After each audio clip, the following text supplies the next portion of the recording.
Olá,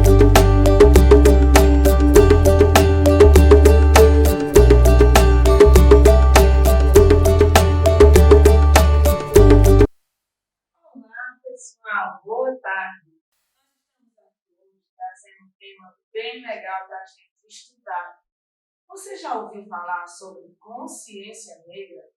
O que será o mês da consciência negra? É isso que nós vamos trazer hoje para vocês. Chama teu pai, tua mãe, teus irmãos e vamos aprender com a gente sobre essa temática. Não é isso, Maestro? Com certeza, né, Tereza? Precisamos conversar um pouco sobre esse tema que é um pouco desconhecido da nossa sociedade, né? Que vem a ser a consciência negra. É onde algumas pessoas imaginam porque ser um mês da negritude, aí acham que toda consciência negra também como se fosse uma coisa pejorativa, uma coisa negativa, né? Mas nós sabemos que o mês da consciência negra, que não deveria ser só um mês, mas o ano inteiro, sempre passando, perpassando e revendo a situação que nós, negros, passamos, né?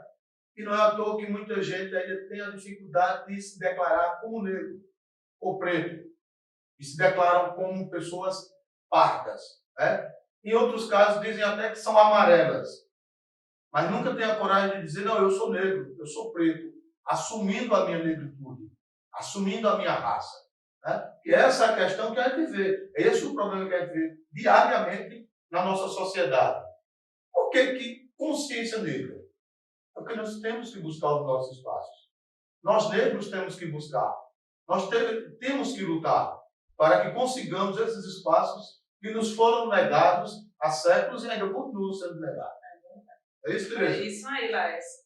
O Dia da Consciência Negra, a gente celebra anos de luta de pessoas, não é isso? Que sempre esteve lutando pelos direitos iguais do negro, para que o negro ocupasse todos os espaços, que todos tivessem os mesmos direitos. Mas nem sempre foi assim.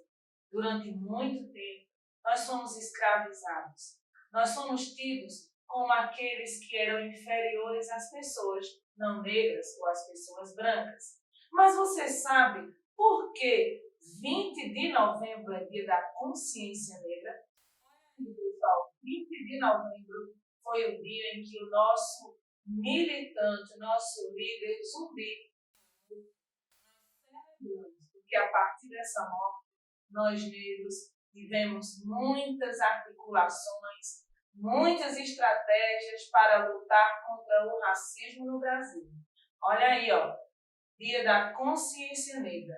Lembrar a resistência do povo negro para avançar na luta por uma sociedade livre de toda forma de opressão. Os negros não querem estar num lugar melhor do que ninguém. Nós só queremos estar nos mesmos lugares. Nós queremos ser lembrados em todos os espaços. Ocupar todos os espaços de fala que nos é promovido, né? Justiça social para todos, inclusive para nós negros. Não é isso, Laércio? Com certeza, né? É um dia, né, de celebrar o resgate da nossa identidade. Como é que foi esse caminho de África para o Brasil? Nós comemoramos o dia 20 de novembro como uma verdadeira libertação, né? Mas que o dia 20 de novembro já vem trazendo consigo as lutas do povo negro, desde a sua captura na África até os dias de hoje, né? Então temos que comemorar, temos que celebrar, né? Porque faz parte da nossa história, faz parte da nossa vida. As coisas que muita gente ainda não perceberam, né? Esse dia de luta, ele é especial e muito especial para nós que somos negros, que não deveria ser só para nós, para as pessoas não negras também, porque nesse dia de luta não foram só os negros que lutaram dentro de um quilombo que tinha 260 ou 290 léguas, grande, muito grande, e ali viviam as pessoas que foram marginalizadas, indígenas, brancos pobres, expulsos de suas próprias terras, e os próprios negros que fugiram da sua escravização, né? Procurando sua liberdade. É isso aí, Laércio. E aí, como o Laércio me colocou, é importante a gente fazer uma memória do porquê que nós estamos aqui, ó, nesse espaço, falando sobre negritude, falando sobre 20 de novembro e falando sobre, né, o racismo no Brasil. Então, tudo começou quando os nossos irmãos estavam lá na África e foram raptados da sua terra e vieram para o Brasil, ó, da África ao Brasil em navios negreiros. Por que navios negreiros? Porque eram navios que traficavam os negros, né, que vinham ser escravizados aqui no Brasil. E é bem interessante, gente, a gente trabalhando na aula de história, a gente pode ver que esse navio ele tinha essa estrutura, né, como a gente está mostrando aqui agora. Né, se a gente puder focar mais aqui, ó, o pessoal que escravizava, não é? Os negros, um batendo no outro, não é? Porque não foi de repente tão tranquilo, chegava lá, capturava o negro e o negro vinha. Não, o negro lutava, né? Tentava dizer, não, peraí, que não está correto ser arrancado da minha terra natal. Então, a gente pode ver aqui, ó, esse cenário, ó, tem algumas pessoas lutando, não é?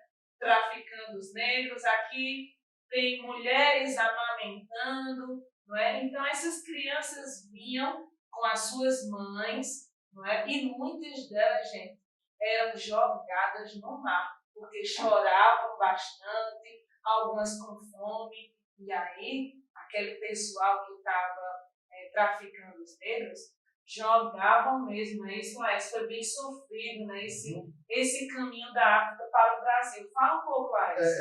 Essa luta de libertação do povo negro já vinha desde o momento que eles foram capturados, né?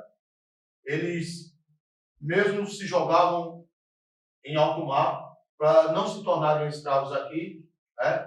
Dentro das senzalas, eles também praticavam suicídio, eles lutavam contra os seus senhores, queimavam as lavouras. Era uma maneira, eles também matavam até os seus senhores, em muitos casos, como também os capatazes. E como era um sistema de libertação para eles. Então não aconteceu de que acreditavam que os negros foram sempre aqueles negros levados a um matadouro, feito ovelhas e cabeça baixa, né? E tem uma outra coisa também que nós temos que entender, desmistificar um pouco. Quando os negros foram trazidos para cá, eles não foram trazidos porque foram mais fortes e porque eles desconheciam o habitat em que eles iriam chegar e ficarem como escravos, como escravizados, né? Aquilo que me passaram no passado, eu já tinha minhas dificuldades para entender. De que eles viam porque aqui era um outro ambiente, eles não conheciam. Não. Eles entre si tinham as suas próprias conversas. Eles foram capturados por profissões também, por conhecimentos, o que eles praticavam lá no seu continente, na sua terra natal. Né? Vieram para cá os conhecedores dos metais preciosos, foram trazidos para cá os conhecedores das pedras preciosas, foram os carpinteiros que construíram engenhos, que construíram casas, né? Pedreiros, sapateiros, alfaiates. Essas pessoas tinham conhecimento. E até mesmo as pessoas que trabalhavam nas cozinhas, que tinham conhecimento dos quitutes. Então essas pessoas foram trazidas para cá. Não foi pegar todo mundo lá e trazer, não. Eles foram escolhidos para que pudessem trabalharem com pessoas escravizadas aqui nesse país chamado Brasil. Bom saber sobre isso, né?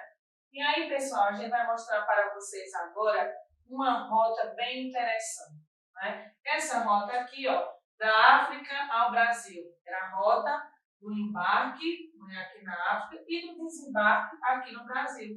Então, a gente pode ver que quem ocupou aqui, ó, nosso espaço, o locus aqui em Pernambuco, foram aqueles que vinham, né, de Angola. Então, muitos nós aqui de Pernambuco temos a descendência de pessoas que vieram de Angola. Ó, aqui, ó, de Lagos, que é um local lá da África, que desembarcava onde? Na Bahia, ó, que legal. Moçambique, de que local? Moçambique, vinham para o Rio de Janeiro, né? De Angola iam para Pernambuco e Rio de Janeiro também. Então aí a gente começa a entender um pouquinho a nossa ancestralidade, né? A nossa herança, de onde é que a gente veio. Então aqui nós, pernambucanos, nós, caruaruenses, temos muito do sangue angolano. Nós vemos aqui que os bantus sudaneses, eles foram a maioria no nosso país, né? Nós temos toda uma ancestralidade, seja negro ou não negro, né? Porque a nossa cultura, nosso povo, ele tem essa miscigenação, tem essa mistura. Mas como eu falei antes, a maioria das pessoas, uma grande parte das pessoas tem vergonha de dizer que existem suas famílias que os seus antepassados também foram negros. Mas por que tem essa vergonha, esse medo? Por conta do que está nos acontecendo. Uma simples palavra, racismo, que impera e é muito forte no nosso país. O racismo ele é fortíssimo. E as pessoas que não entendem ou não querem entender, acham que nós estamos com um inimigo. Mas só nós que somos negros e somos pretos é que sabemos o que estamos passando. Então o racismo ele impera. O racismo ele é forte. Né? Muito bom, Laércio. Inclusive, a gente pode ver aqui, ó. Interessante, né? A gente traz sobre isso que Laércio está falando. Olha aqui, professor, nós podemos ver que dentro dessa população, não é? Nós somos a maioria, né, de negros. Nós somos a maioria da população. A maioria da população brasileira ela é composta de negros e pardos. Nós somos 54% da população brasileira. Os outros 46% são aquelas pessoas não negras, né? São aquelas pessoas brancas. E aí a gente pode ver também, gente, um dado de violência dentro desse quadro, né? A violência no Brasil. Como é que essa violência está sendo dividida, está sendo praticada? Olha só, 71% das pessoas que sofrem essa violência, elas têm uma cor. 71% são pessoas de cor negra. 75% dos nossos jovens que morrem, eles têm uma cor, são negros. Não é isso, Laércio? Isso é muito triste. É para ser analisado mesmo. E como nós percebemos sobre essas mortes, essas vítimas, sempre tem uma direção, né? As balas têm um alvo e são sempre as pessoas negras que estão no meio desse confronto. Elas são direcionadas sempre para as pessoas negras, para crianças, para jovens. Não é mimimi o que nós estamos falando. São pesquisas feitas, pesquisas sérias. E estão sendo mostrados isso. A cada 23 minutos nesse país, uma pessoa negra, seja ela mulher, adulto, criança, adolescente ou jovem, está sendo morta nesse instante, neste momento. Né? Se não forem parar em uma cadeia, se não forem parar em um presídio, com falsas acusações, né? Com falsos testemunhos. É isso que no dia 20 de novembro nós temos que mostrar. Nós comemoramos, nós celebramos, mas mostramos o que nós estamos passando. Por quê? A luta não terminou. Nós ainda continuamos lutando pelo nosso direito, por exigirmos que os nossos espaços sejam ocupados. Muito bom, Laércio. Muito bom quando você traz a questão dos sistemas prisionais. Todos nós erramos, praticamos atos, né, infratores, mas olha só o que mostra esse outro gráfico. Né? 64% das pessoas que estão presas no Brasil, elas também são negras. Né? Comparando a 31% as pessoas brancas e 1%, né, daqueles que se autodeclararam amarelos. Isso é bem grave, não é, Laércio? As pessoas só nos veem desse sentido, né? Que os negros têm que estar onde deveriam estar, para as pessoas que ainda não entenderam a nossa situação. Né? Quando eu digo assim, bandido bom é bandido morto, é porque é mais um negro que está sendo ali julgado e condenado. A própria população condena.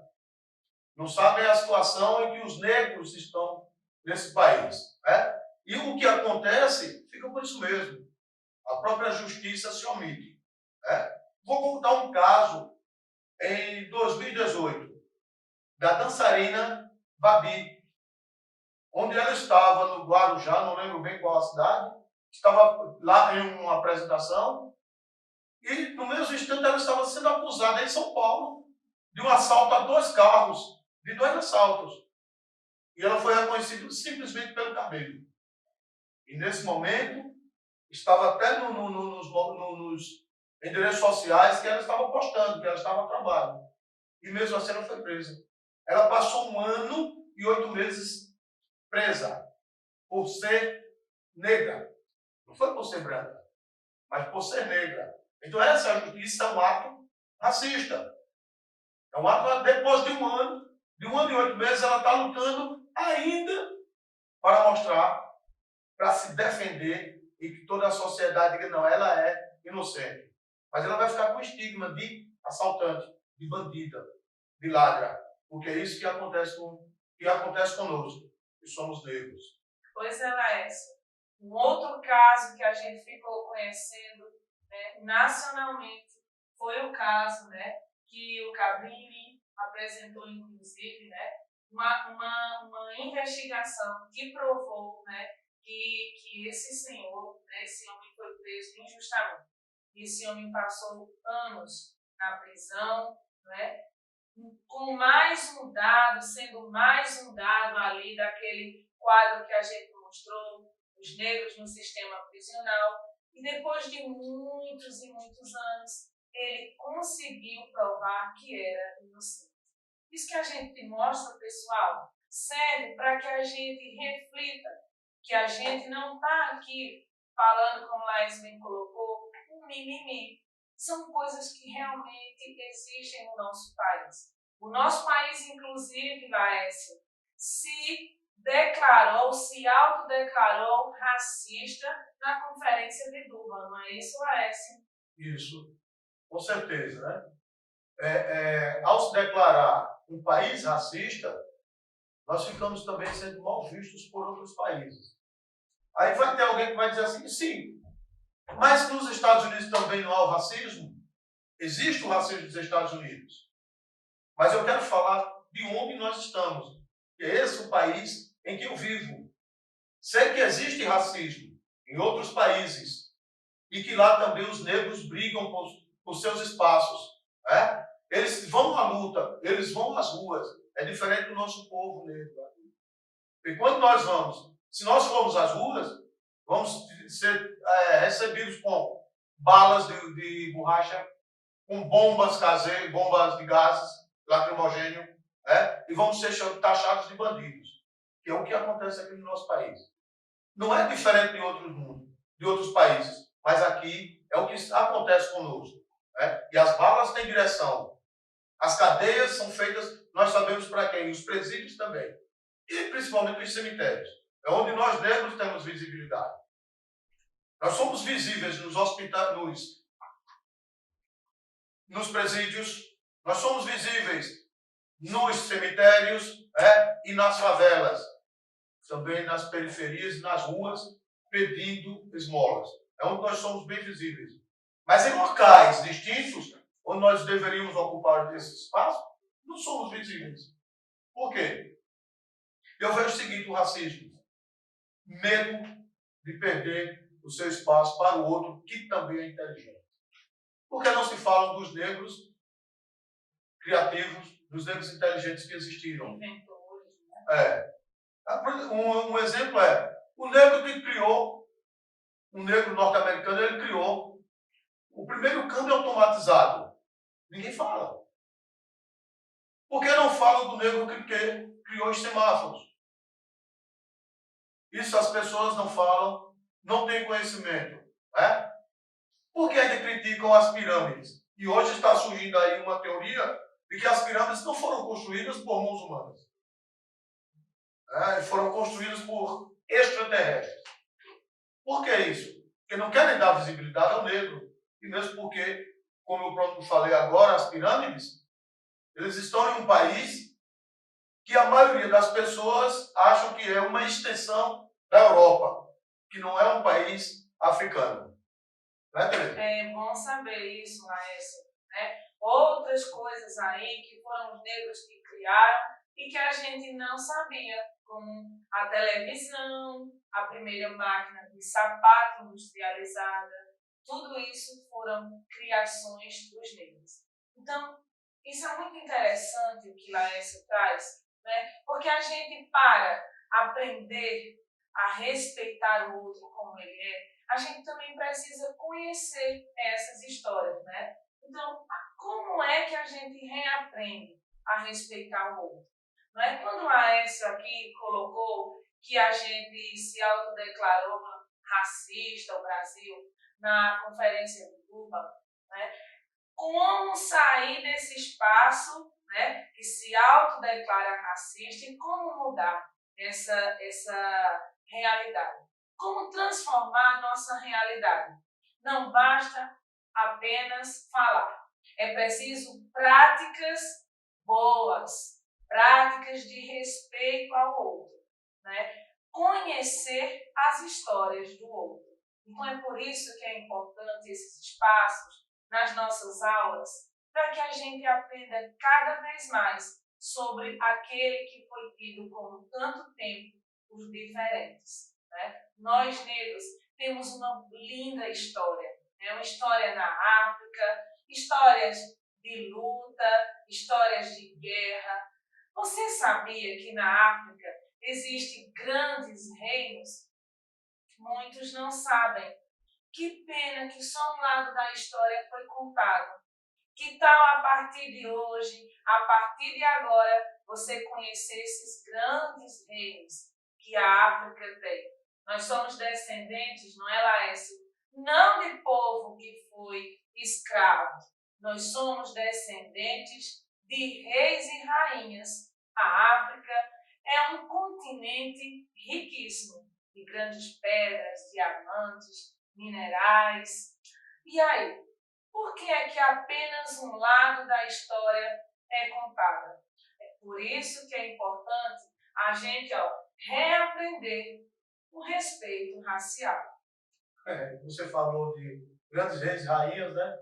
E como eles se apresentavam, eles não tinham coroas de ouro, eles não tinham coroas de prata, Bem lembrado. e nem tinham cetros de ouro encravejados de diamantes, né?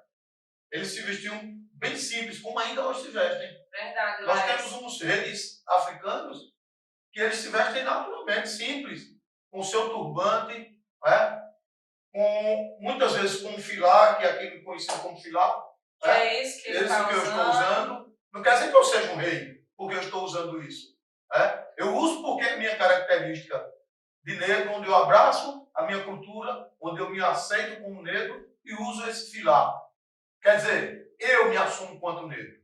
Entendeu? É nisso aí que a gente pode mostrar que também a coroa desses reis e rainhas são simplesmente turbantes.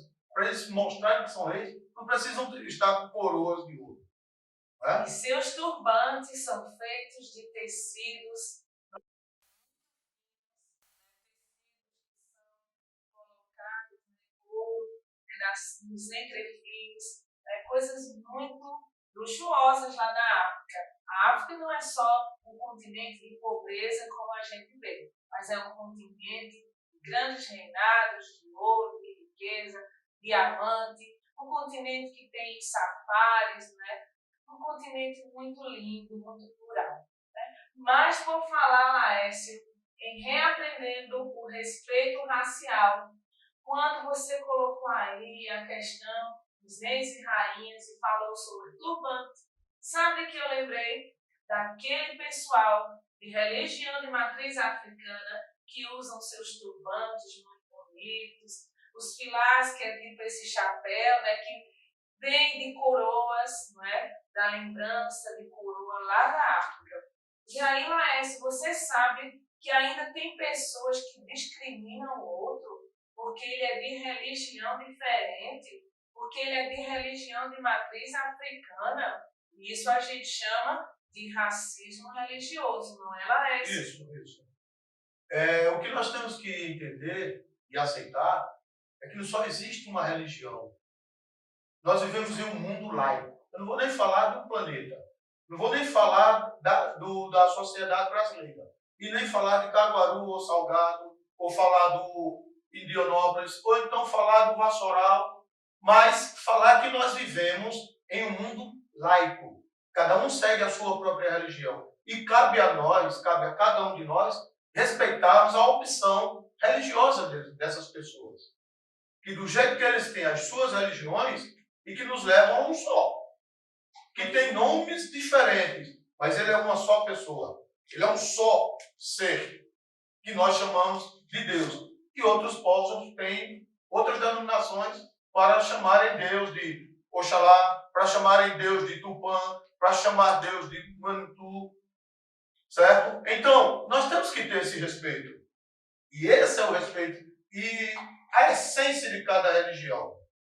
Não é porque eu sou cristão que eu tenho que condenar o outro e dizer isso é religião do inimigo, é do demônio. Não. Eu tenho que respeitar. Nós temos que respeitar as religiões de cada povo, de cada pessoa. Pois é. Nós somos diferentes. E essa diferença é o que nos faz ricos, é o que nos faz plural, é o que nos faz diversos. A gente ouve muito falar sobre diversidade. Nós somos essa diversidade. Nós precisamos ser respeitados, cada um com o seu jeito, cada um com a sua cor, cada um com o seu cabelo. Um tem o cabelo liso, outro tem o cabelo mais encaracolado como o meu, um tem o nariz mais fino, outro tem o nariz mais grosso. E isso é o que nos vai formando essa sociedade plural, essa beleza colorida que somos cada um de nós. Quando você fala da característica de cada pessoa, eu lembro da melanina, né?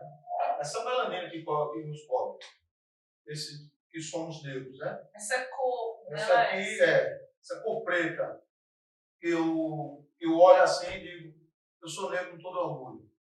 É isso aqui que me protege dos raios solares. É isso aqui que faz com que eu não tenha queimaduras no meu corpo. Né? Isso é que nós nos adaptamos. Quando os negros saíram do continente africano em busca de novos lugares, busca de alimentos, e chegaram aos continentes frios, eles foram se adaptando. Os seus filhos já foram nascendo, não negros, mas foram se adaptando ao lugar. Por isso que hoje as pessoas lá são brancas, cabelos lisos. Por quê? Não vão sofrer nenhuma incidência dos raios solares lá, porque são lugares frios. Até porque também, não é, Laércio? O clima, o mundo, o meio ambiente vai sofrendo alterações, não é? Mudanças climatológicas. Então, a gente também vai mudando com esse clima, não é isso? Isso. A gente pode conferir um pouquinho mais depois nas aulas de ciências, não é? Então, deixa aí essa dica, não é? Que Laércio colocou aí das mutações genéticas, para você dar uma estudada aí, uma pesquisada, né, nas aulas de ciências. E aí a gente vai agora para uma parte bem legal da nossa aula. A gente vai poder trabalhar a questão poética, de arte, né, dentro da área de arte, questão musical, não é? Mas também se liga aí na língua portuguesa. A gente vai trazer uma música de Gilberto Gil, tá certo? Falando sobre a mão da limpeza. Sabe por quê, pessoal? Como a gente colocava lá no início, a maioria das pessoas que estão ocupando esses espaços de limpeza ainda somos nós negros. E a gente precisa se ligar aí, não é demérito nenhum, mas vamos dar uma analisada e focar um pouquinho nessa letra. E podemos ver que são duas pessoas que são tidas como monstros da música popular brasileira, né? Chico Buarque e Gilberto Gil. Gilberto Gil, que já foi ministro da Cultura aqui no nosso país. Então veja aí. Em 1984, Gil lançou ainda o disco A Raça Humana. Por que será que o Gilberto Gil lança um disco, Laércio, com essa temática, a raça humana? E aí, ó, guitarras nervosas, foles, sanfonas, continha uma canção que discutia o racismo, aquele racismo velado no Brasil. Negro ou não, quem nunca ouviu um pejorativo, termo que negro, quando não suja na entrada, suja na saída.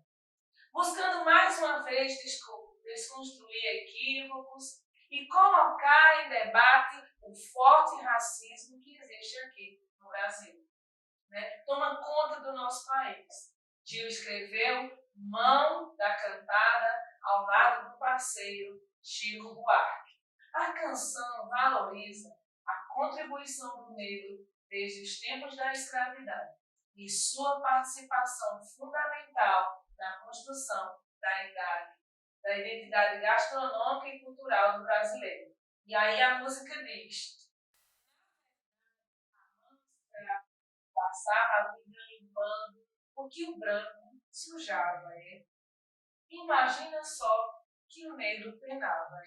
Letra forte, não é, Laércio? Fortíssimo, né? Porque é como você falou aí. Negro, quando não faz na entrada, são piadas racistas, são momentos de humores racistas, desconstrutivas, porque o racismo é isso, é desconstruir o outro, é fazer com que o outro se torne ninguém. Não pense, não raciocine, não lute, não brigue e baixe a cabeça para tudo que acontece. Né? Então essa letra vem nos mostrar um pouco disso também. Né? Que nós não somos aqueles que lavamos e que limpamos só as sujeiras dos outros, não. E que nós temos uma luta. Ajudamos a construir esse país, ajudamos a construir o nosso estado e aqui na cidade não é diferente. Nós somos mão forte, nós somos povo forte, povo que se une para construir. E aí, Laércio, eu estava pensando na gente convidar uma professora muito boa nessa temática aí. É a professora doutora da Universidade Federal de Pernambuco, a professora Michele Guerreiro. Fala aí, Michele. Olá, galerinha do bem. Olá a todas as pessoas e a cada uma delas que estão assistindo, que estão nos vendo agora. Eu sou a professora Michele Guerreiro Ferreira, sou professora de História na Rede Estadual de Ensino de Pernambuco e sou doutora em Educação e estou aqui hoje para falar um pouquinho sobre esse dia tão importante que é o Dia da Consciência Negra, né? E o dia 20 de novembro, que está instituído por lei, né, pela Lei 10.639 de 2003, uma lei que alterou a Lei de Diretriz e Base da Educação e que tornou obrigatório o ensino de História e Cultura afro-brasileira e africana. E em um dos seus artigos ela dispõe que o dia 20 de novembro seja celebrado, né, em todos os sistemas de ensino. E aí é uma data marcante porque representa a morte, né, o dia da morte de um líder quilombola, uma pessoa que lutou, né, pela abolição da escravatura, pela liberdade, né, e por justiça social, né. Então, eu não vou falar aqui sobre Zumbi dos Palmares, mas eu vou falar um pouquinho da importância da gente celebrar esse dia. Eu queria também agradecer especialmente o convite da professora Tereza Raquel e do professor Laércio, né, os grandes representantes da educação das relações étnico-raciais no município de Caruaru, né, por esse convite também. E é muito importante a gente ter boas referências, né, à frente dessa política educacional, né, que precisamos realmente implementar para que a gente possa enfrentar, combater, superar o racismo, né? Porque essa data tem tudo a ver com a superação do racismo. Muita gente questiona, por que falar de uma consciência negra, não falar de uma consciência branca ou de uma consciência humana? Exatamente porque quem inventou o racismo foi a consciência branca. Então, assim, a gente falar de uma consciência branca seria celebrar o racismo, porque essa ideia de raças humanas foi inventada dentro de uma perspectiva etnocêntrica branca. Né? E então é importante a gente falar da consciência negra, porque a gente vai estar exatamente exaltando e denunciando essa ideia falsa de raça que foi inventada e como, a partir dessa falsa ideia, foi criada uma doutrina que até hoje faz muitas vítimas, né, que é o racismo. Então, falar de uma consciência negra é a gente trabalhar para enfrentar o racismo. Mas, como professora de História, eu queria fazer aqui uma recapitulação. Como foi que foi inventada, né? Como é que surge o racismo da forma como a gente conhece hoje, né? Então, o racismo, como eu já falei, ele é a crença nessa falsa ideia de que existem raças humanas. Então, a partir dessa mentira, né? Chamam de mito, mas dessa mentira que existe raças humanas, é daí que deriva essa doutrina que a gente conhece por racismo. E essa ideia falsa de raça humana, de categorizar as pessoas em raças, né? Ela foi uma ideia forjada ali dentro no âmbito do colonialismo, né? E ela serviu para justificar a escravidão. Então, realmente, racismo e escravidão, eles estão atrelados. Mas de que forma? Veja, porque algumas pessoas podem questionar que já existia escravidão, né, antes do período do expansionismo europeu, das grandes navegações, das conquistas transatlânticas, né? Sim, realmente já existia escravidão. Mas a escravidão, antigamente, majoritariamente, ela se dava por dois motivos. Um era por guerra. Então, em uma guerra, quando dois povos entravam em guerra, aquele que perdia, que era derrotado, ele passava a ser escravo do vitorioso. Então, tinha ali um processo de combate, e aí realmente o derrotado seria escravo. E outro processo que a gente identifica isso na Roma Antiga e em vários povos, né, é o processo de escravidão por dívida. Se alguém tivesse alguma dívida com outro que não pudesse pagar, então ela seria escravo dessa pessoa até ela quitar a sua dívida, né? Então, esse era basicamente os modelos de escravidão que existia. Mas qual foi o modelo que foi inaugurado nesse contexto ali do século XV, do século XVI? Foi o do sequestro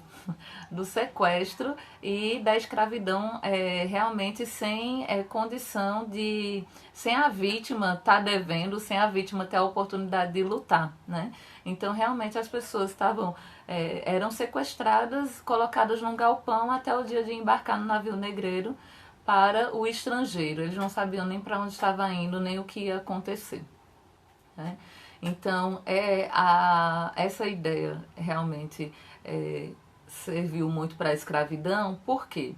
Porque quando os europeus, né, os brancos, encontram os ameríndios, né, os povos autóctonos que habitavam esse território que eles chamaram de América depois, quando eles encontraram os taínos, os pataxó, os chucuru, quando eles encontraram os povos indígenas, eles se deram conta de que eram um outro, que eles não conheciam. Então é a partir daí que começa uma categorização da sociedade em raças, né? Em raças. Eles se colocam como superiores, os brancos, olham para os índios, né? Primeiro homogeneizam, né, todos os povos, que a gente sabe perfeitamente que o chucuru é diferente do funiô aqui em Pernambuco. Imagina pataxó, taíno, né? Tantas etnias que nós temos. Assim como brasileiros são diferentes de argentinos, de uruguaios, né? Ou seja, guardamos nossas especificidades culturais, políticas, religiosas, né? Alimentares, né? Enfim. Eles pegaram todos aqueles povos que eles conheceram e chamaram de índios e colocaram dentro dessa estrutura no patamar mediano ali, inferior aos brancos, né? mas ali no mediano, porque a ideia era catequizar e civilizar esses índios para que eles se tornassem como os brancos. Veja que eu disse como os brancos, não torná-los brancos, porque as identidades racializadas, as identidades subalternizadas, elas podem no máximo parecer, mas nunca ser, né? Que essa é uma característica da subalternização, né? Então, colocaram eles ali num patamar intermediário e colocaram os negros nos patamares mais baixos, justamente para justificar a escravidão, porque eles diziam, olha, eles não têm alma, olha, são como bestas, não são animais, não são humanos. Então, isso aliviava a consciência deles de estar escravizando alguém. E estava justificada, né, era uma desculpa plausível para escravizar, né, aquelas pessoas que estavam sendo sequestradas da África Negra, né? Então, a ideia de raça, juntamente com o escravismo, elas se associam para dar conta, né, desse projeto colonial, né, de colonizar os novos territórios que estavam sendo conhecidos pelos europeus. A questão é que, logo em seguida, os próprios cientistas perceberam que não existia critério genético, biológico que justificasse a divisão da sociedade em raças. E refutaram, né, essa tese de que brancos, índios e negros eram raças distintas. Foi refutada essa ideia logo no comecinho, logo ali no século XVII, XVIII, isso daí já foi refutado. Só que a colonialidade, né, essa matriz de poder que foi forjada, né, dentro daquele contexto, ela foi tão forte que essa hierarquização, essa escadinha que foi inventada, ela se perpetua até os dias de hoje, né? Um exemplo que eu gosto muito de dar é, por exemplo, aqui no Brasil, em 1808, quando a família real vem para o Brasil, né, ela, ela funda, né, a Faculdade de Direito, a Faculdade de Medicina, e a gente percebe que, como os lugares sociais também se tornaram lugares raciais, a gente faz mais de 300 anos que a gente tem faculdade de Direito no Brasil e até hoje nós só tivemos um ministro negro, né? Um ministro da Justiça negro. Então, isso denuncia muito como a estrutura racista se estabeleceu aqui no Brasil, né? Porque também as pessoas falam assim, não, mas aqui no Brasil não tem racismo, todo mundo vive numa harmonia, brancos e negros convivem harmoniosamente, né? Só que não é bem assim. Muitas pessoas dizem que nos Estados Unidos teve leis, né, que eram leis racistas, na África do Sul, apartheid, e que no Brasil não tem nada disso. E é muito fácil olhar para a história e ver como a gente sim teve leis racistas. Como, por exemplo, em 1824, a Constituição Imperial, ela proibia que os escravos, né, as pessoas escravizadas, estudassem, ou mesmo que as pessoas negras libertas estudassem. Era proibido pela Constituição, né? Então, daí a gente já vê um apartheid, né? Uma lei que a gente pode sim comparar que tinha uma separação na sociedade. Sem contar que na época do Império só era considerado cidadão os homens brancos, os homens livres, brancos e ricos, né? Porque para ser considerado cidadão você teria que ter uma determinada renda anual compatível com a cidadania. Então as mulheres não eram cidadãs, não tinham cidadania, os negros libertos, porque eram empobrecidos, né? Não tinham condições financeiras, aquisitivas para colocá-los no patamar da cidadania. Então a gente já percebe aí a intervenção do Estado de uma forma de ratificar o racismo. Uma outra lei extremamente importante, que também a gente tem que levar em consideração, é a Lei de Terras, de 1850. Essa lei, ela acabou com o costume, né? Porque a gente sabe que no Brasil todas as terras pertenciam aos povos indígenas que aqui chegaram.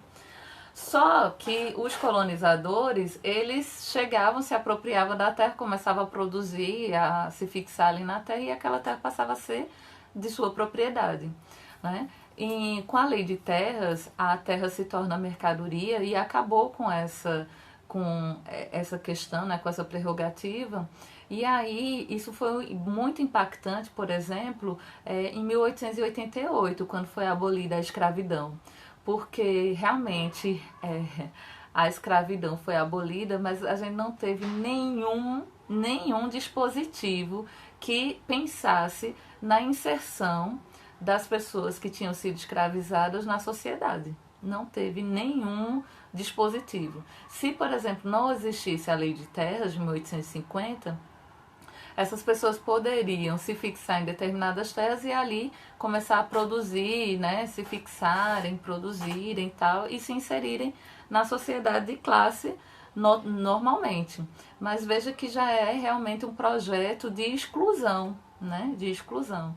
E aí a gente sabe muito bem como é que nascem, né, as favelas, as áreas periféricas, que eram justamente aquelas terras que não eram requisitadas, né, por ninguém, então era onde poderiam ser fixadas essas pessoas que estavam saindo de um regime escravagista, né? Então veja que realmente a gente tem aí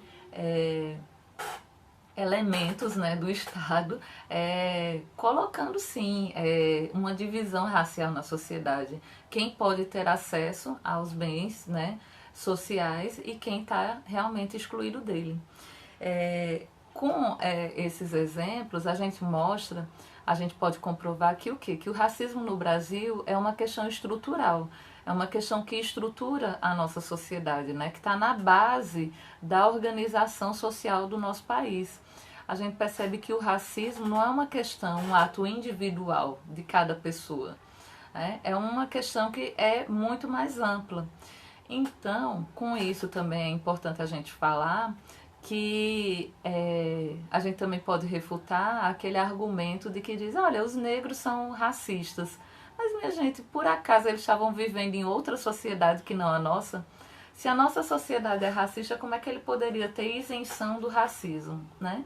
Então, como a gente teve uma estrutura racista dentro da nossa sociedade, ninguém está isento, né? Até mesmo as pessoas que se dizem antirracistas, né, que lutam contra o racismo, vira e mexe, elas têm que estar se policiando para não ser pega dentro das armadilhas do racismo, né? Porque isso está estruturado. E daí ser tão importante a gente ter agora leis, né? A gente ter dispositivos legais, a gente ter políticas antirracistas, como por exemplo o Estatuto da Igualdade Racial, a própria lei, né, as leis que alteraram a LDB, né, a 10.639 e a 11.645, que torna obrigatório o ensino de história e cultura brasileira, africana e indígena, para que a gente realmente possa conhecer um pouco mais da nossa história, da nossa ancestralidade.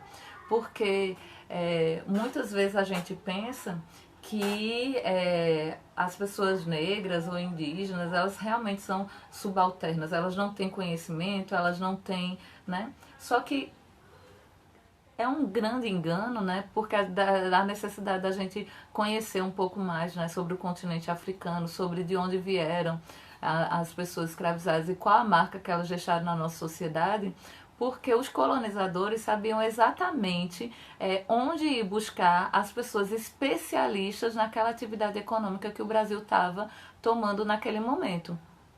Quando a gente estava no ciclo da cana-de-açúcar, os escravizados vinham de determinada região.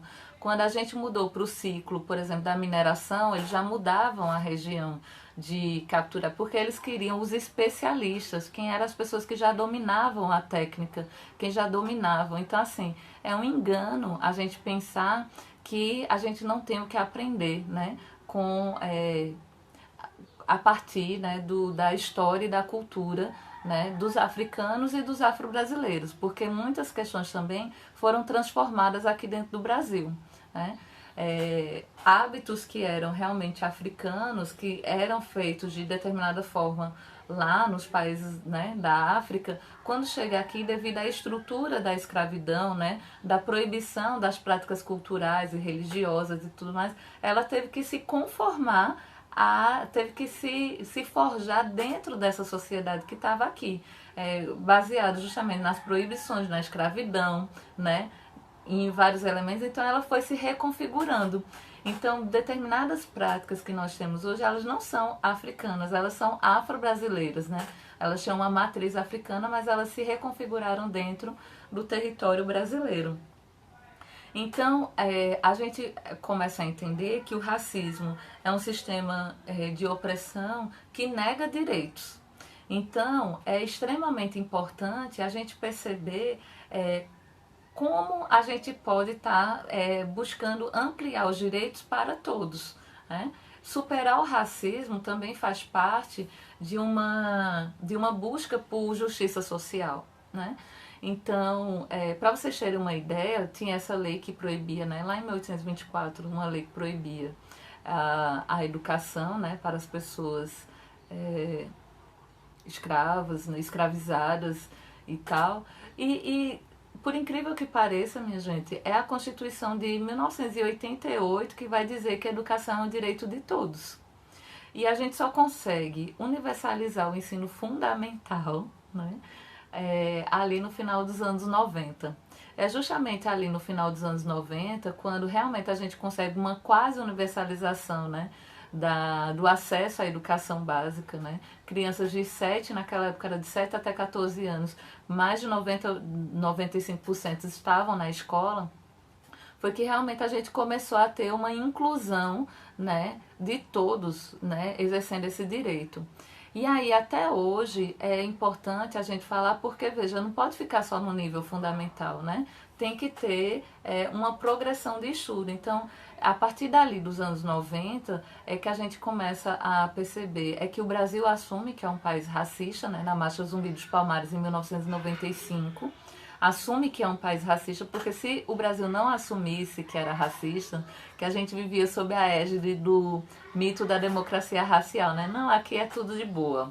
A escravidão aqui foi mais leve, todo mundo convive, né? Casa grande sem sala, é tudo igual, pra gente é a mesma coisa. Só que não, né? A gente percebia em todos os indicadores da sociedade a presença do racismo, né? Então, em 1995, na Marcha Zumbi dos Palmares, o país assume o seu racismo e aí começa a pensar políticas públicas de enfrentamento do racismo. E em 2001 que ele enfrenta, que ele assume em nível internacional ali na Conferência de Durban, né, na África do Sul, quando ele realmente se compromete em desenvolver ações de inserção das pessoas negras. Podem perceber que a maioria das leis antirracistas, né, que nós temos hoje, elas são ali a partir depois dos anos 2000, né? Então, o Estatuto da Igualdade Racial, a destinação, né, de cotas raciais, né, e sociais para pessoas negras e empobrecidas, né, nas universidades, nos concursos. Tudo isso é a partir do momento em que o Brasil assume o seu racismo. Aí eu estou falando para vocês que o racismo é uma questão estrutural, então que ele precisa realmente ser enfrentado de uma forma também estrutural. Por isso que é tão importante políticas públicas para isso. Mas aí não pensem que a gente está isento, né? Que as individualidades estão isentas também de fazer algo para combater o racismo. Tem uma autora, né, que ela escreveu um pequeno manual antirracista, a filósofa Djamila Ribeiro, que ela traz ali vários elementos para que a gente também possa perceber o racismo que tem dentro de nós, né? E para que a gente possa também contribuir e pressionar para a superação deles, porque, como dizia, né, Mandela, ninguém nasce racista, a gente vai aprendendo a ser, né? Então, da mesma forma que a nossa sociedade, as gerações até a nossa, né, até hoje, aprenderam a ser racistas, vamos ensinar a partir daqui a sermos antirracistas, a superarmos realmente essa mazela que tem na nossa sociedade. Então, ela traz alguns elementos, né, para que a gente possa pensar também para enfrentar o nosso racismo. Então, eu vou até falar aqui alguns pontos que ela traz e vocês também vão pensando aí se vocês já tinham acordado para essas dicas, né, essas atitudes que podem ser consideradas, sim, atitudes antirracistas. Uma primeira é informar-se sobre o racismo. em vez de negar o racismo, de dizer para que uma consciência negra, vamos falar de consciência branca, a gente se informar. Por que é que tem esse dia? Por que é que agora a gente está falando sobre essa data? E veja, não é só o 20 de novembro não, gente. A gente tem o 21 de março, que é o dia contra a discriminação geral, né? A gente tem o 13 de maio, que ele foi reformulado, né? Dentro do movimento negro, a gente não celebra a assinatura da Lei Áurea pela Princesa Isabel, mas a gente tornou o 13 de maio como um dia de luta, um dia de mostrar que faltam muitos direitos a conquistar, né? O dia 25 de julho, por exemplo, que é o dia da mulher negra latino-americana e afro-caribenha, que também é outro dia importante. Então, em vez de você dizer, já tem o 8 de março, que é o dia da mulher, para que tem esse dia 25 de julho? A gente conhecer as datas, né, importantes, as políticas, né, em vez de questionar para que existe um estatuto de igualdade racial, a gente se informar por que ele existe, o que é que está por trás, né, desse dispositivo, né? Então, é importante a gente se informar sobre o racismo, entender o que é o racismo para que a gente possa enfrentá-lo. Outra coisa é enxergar a negritude. Vocês já pararam para pensar, para observar se nos lugares que você frequenta existem pessoas negras? Onde é que elas estão? Elas estão nos lugares de destaque? Como é que elas estão, né? Porque é uma coisa interessante, os programas que a gente assiste têm representação negra. Estou dizendo isso porque mais de 50% da população brasileira é considerada negra. Então, em todos os lugares que a gente frequenta, que a gente assiste, que a gente, sabe, tinha que ter pelo menos a metade de pessoas negras, né? Então, os programas que você assiste, os canais que você acompanha nas plataformas de streaming, nas redes sociais, ao seu redor, seus amigos, né? Você tem que enxergar a negritude. Se tiver faltando, é preciso a gente fazer as ações assim para denunciar isso, para que haja realmente a inserção das pessoas negras, né? Em todos os espaços, né? Enxergar a negritude também, até a própria, porque por muito tempo a gente foi ensinado que o padrão branco era o padrão que deveria ser seguido. Então muita gente também negava a sua negritude. Mas aí a gente começar também a enxergar a negritude nossa, na nossa família, né? Não é também, não é uma questão da gente também estar, sei lá, ser negro a pulso. Não, não é isso não, gente. É a gente enxergar realmente esses espaços. E ao mesmo tempo, a gente reconhecer os privilégios da branquitude. Porque mesmo que você, por exemplo, pardos no Brasil são considerados negros, né? Mas aí você é pardo, você ter uma passabilidade como branco, por exemplo, então você precisa reconhecer esse privilégio da branquitude.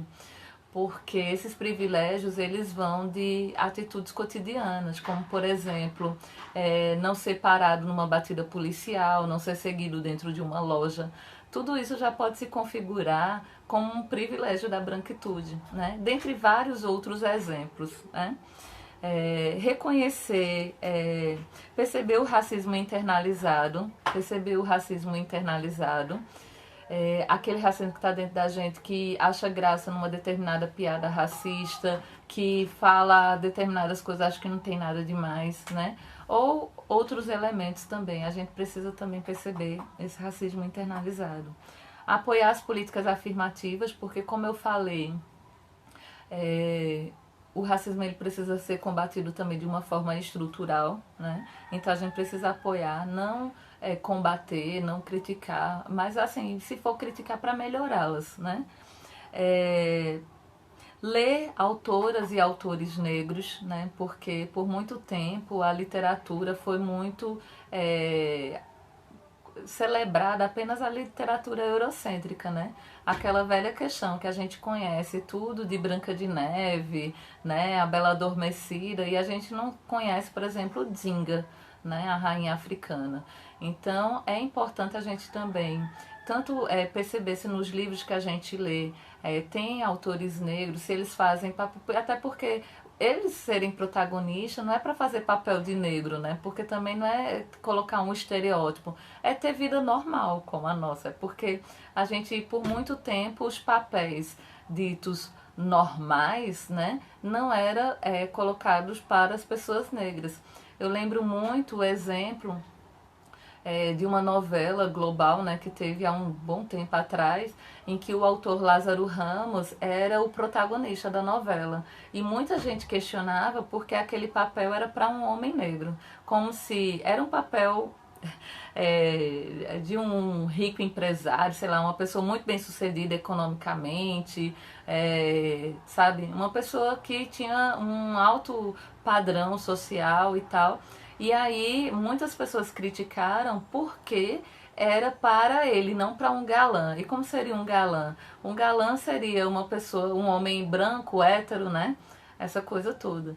E como a gente começa a apoiar, né, essa questão da representatividade, quando foi mais pra frente, que teve outra novela, que foi aquela Segundo Sol, que se passava na Bahia, as pessoas já começaram a criticar o contrário, porque tinha tanto atores e atrizes brancos, né, e brancas, e não atores negros como protagonistas, porque se passava na Bahia, não se justificava os protagonistas da novela serem brancos. Então veja que a gente já percebe uma mudança, né, de paradigmas. Então é importante também a gente entender, ler esses autores e essas autoras negros e negras para a gente também brigar por representatividade. Por exemplo, Conceição Evaristo, ano passado, foi indicada para a Academia Brasileira de Letras. E dentro da academia, ela não teve votos, ela teve apenas um voto, né? E isso não é, a gente não pode menosprezar isso, porque a Conceição Evaristo, ela tem uma obra significativa que merecia sim um assento dentro da ABL, né? O movimento aqui fora, né, na sociedade, reconhecia, né, o seu valor literário, né? Mas a academia ainda é um espaço extremamente embranquecido que a gente tem que brigar por ele. Então, ler autoras e autores negros é muito importante também para que a gente possa reforçar a nossa luta antirracista, né? Questionar a cultura que consumimos, combater a violência racial, conhecer seus desejos e afetos. Veja que eu disse que é uma questão estrutural, mas também passa pelo âmbito individual, né? Então, você já percebeu se na hora de você eleger seu crush, sua crush, você é racista, né? Você, né? Então, observe também seus desejos e afetos, né? Se abra, né, para novas possibilidades. Enfim, é importante que todos nós sejamos antirracistas. O racismo é uma luta para todos. O racismo é uma mazela que todos nós devemos combater. Não é um assunto para negros, é um assunto para brancos, negros, índios, pardos, né, amarelos, para todos, né? Toda a nossa sociedade tem que se tornar uma sociedade antirracista, para que a gente possa viver melhor, para que a gente possa ter mais direitos, para que a gente possa realmente distribuir as nossas riquezas de uma forma mais equitativa, né? Eu espero que eu tenha contribuído de alguma forma, eu espero que a gente pense, né, sobre esses elementos e que a gente possa ir mudando nossas atitudes. Da mesma forma que a gente aprendeu, né, que existia essa ideia aí de raça, tal, superiores e inferiores, a gente ir abandonando essas ideias, né, a gente ir refutando ela, não na ideia, no campo, né, do pensamento, mas sim no campo da prática mesmo, né. Então eu espero que vocês tenham gostado, tenham contribuído de alguma forma, e é isso, gente. Um abraço para todos. Axé. Da professora Michele Guerreiro. É isso aí, Michele. Precisamos construir práticas antirracistas no nosso país. Não basta apenas falar que existe racismo no Brasil, que existe racismo na nossa cidade. É preciso construir práticas diferentes, conscientizar o nosso povo sobre esse racismo e desconstruir essas práticas. E dizer o seguinte, que o racismo não é só problema do povo negro, é do branco também, é do não negro. Porque quem criou o racismo foram os dois negros, os não negros, e não os negros que criaram o racismo. Mas é isso aí, Laércio. Está na hora de acabar com essa história, da gente dar as mãos, se tornar um grande povo único, um povo respeitando as nossas identidades, cada um com o seu jeito, sua pluralidade, sua diversidade, mas com um objetivo só, que é transformar esse país num mundo melhor. E a gente conta com você, galera. A gente conta com você para transformar essa realidade triste de racismo no nosso país. Então, um abraço de Tereza, de Laércio, muito obrigado e até mais.